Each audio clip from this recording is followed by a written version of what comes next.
So what do Matthew McConaughey, Steve Jobs, and The Rock have in common? Well, they all hit rock bottom at the peak of their careers. McConaughey was making $14.5 million per movie, and he said no.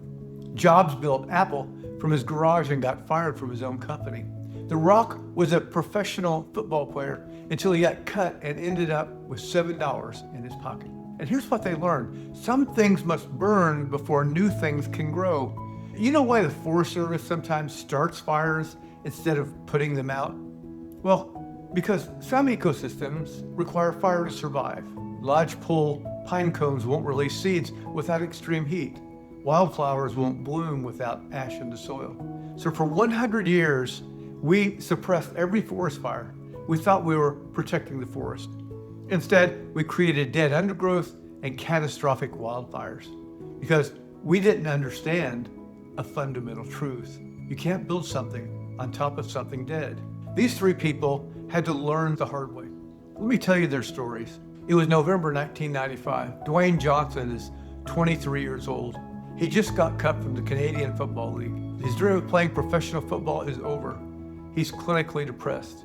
Living with his parents, he has $7 in his pocket. He calls his father Rocky Johnson, a famous wrestler, and says, "Dad, I failed." But here's what was really happening. For his entire life, Dwayne believed his worth came from athletic performance.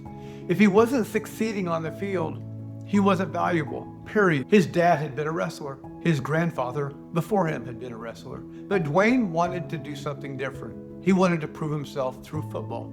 When the dream died, his identity died with it. So he had a choice. Keep trying to resurrect a dead dream or burn it completely and build something new. He chose fire. He started wrestling, and the fans hated him. They literally booed him out of the arenas. Rocky, the clean-cut, smiling good guy, wasn't working, so he burned that too. He became The Rock, arrogant, trash-talking. Everything his father's generation of wrestlers wasn't, and it worked. But here's what changed. He stopped performing to prove his worth, and he started creating because he already had worth. That shift from working for worth to working from worth is everything. It was everything for him. Today, he's built an empire, movies, tequila, fitness, multiple businesses. Not because he's trying to prove the Canadian Football League wrong, but rather because he finally burned the belief that his worth depended on everyone else's approval. That's the first operating system, performance equals worth. And The Rock had to burn it before anything else could grow. In 2008, Matthew McConaughey is at the peak of his rom-com start. He's made millions playing the charming, shirtless guy, the wedding planner, How to Lose a Guy in 10 Days, Failure to Launch. Hollywood hasn't figured out. He's bankable, he's reliable, he's safe. His agent calls, they want you to do another rom-com, $14.5 million. McConaughey says no. His agent thinks he's crazy. His manager thinks he's throwing away his career. But here's what Matthew knew. He was living for the applause, and the applause was killing him. Every rom-com validated his existence. Every magazine cover, every award show appearance, every time someone recognized him on the street. He only knew who he was when other people were watching. When he was alone, he was empty. So he made a decision. He made a decision that terrified him. He was going to find out who Matthew McConaughey was when nobody was looking. He turned down the $14.5 million paycheck. Hollywood stopped calling. 20 months, 0 job offers. He went to Texas. He lived on his ranch. He started writing. And he started thinking. He started existing without an audience for the first time in his adult life. And it was brutal. He wrote in his book, I was living for the applause. I had to learn to live when there was no applause. And after 20 months, a director offered him Dallas Buyers Club, a role nobody thought he could do. He lost 47 pounds, looked skeletal, played a man dying of AIDS. No charm, no abs, no audience to please, just his craft. He won the Oscar for Best Actor for that role. But more importantly, he found out who he was when no one was watching. Today, he chooses roles based on what he wants to explore, not what validates his identity. That's the second operating system, which is validation, identity. And McConaughey had to burn it. He had to turn down $14.5 million before he could become who he actually was. So in May 1985, Steve Jobs walks into the Apple boardroom. He built this company in his garage 9 years ago, took it public, made it one of the most valuable companies in America. The board votes, and they fire him. They fire him from his own company. Why? Because Steve Jobs couldn't let go of control.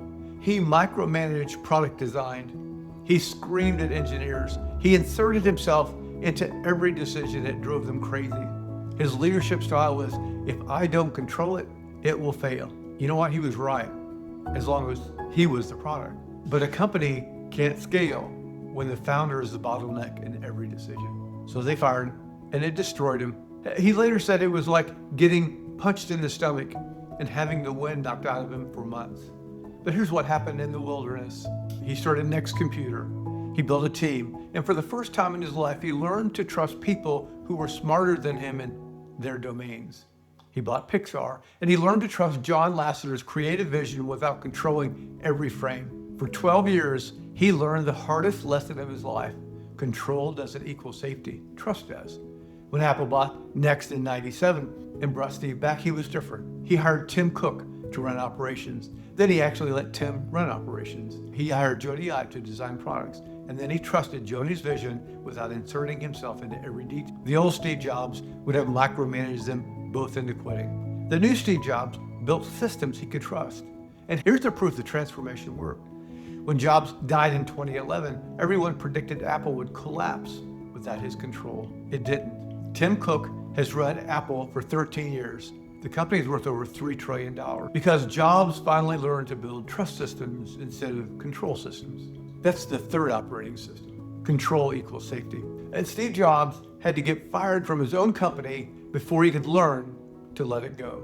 So what do Matthew McConaughey, Steve Jobs, and The Rock have in common? Something had to burn before something new could grow. The Rock had to burn, I only matter when I'm performing. McConaughey had to burn, I only exist when others see me.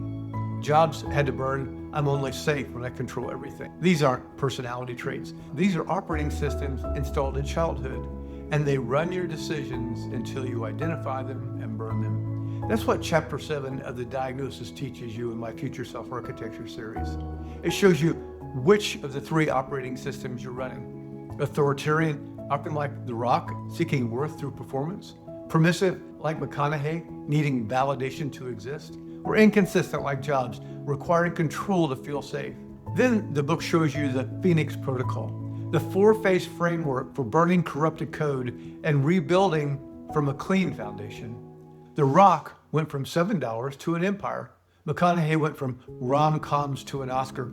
Jobs went from fire to building the most valuable company in the world. Not through willpower, through burning what needed to burn. The Diagnosis is on sale, $3 on Kindle, $7 in paperback, from March 1st through 3rd only. Take the 90-question assessment, identify your operating system, read Chapter 7, then burn what needs to burn. Because you can't build your future on corrupted code. All the links are below. Let's start a fire. Like, share, and subscribe so you don't miss any of my updates. Thank you for tuning in.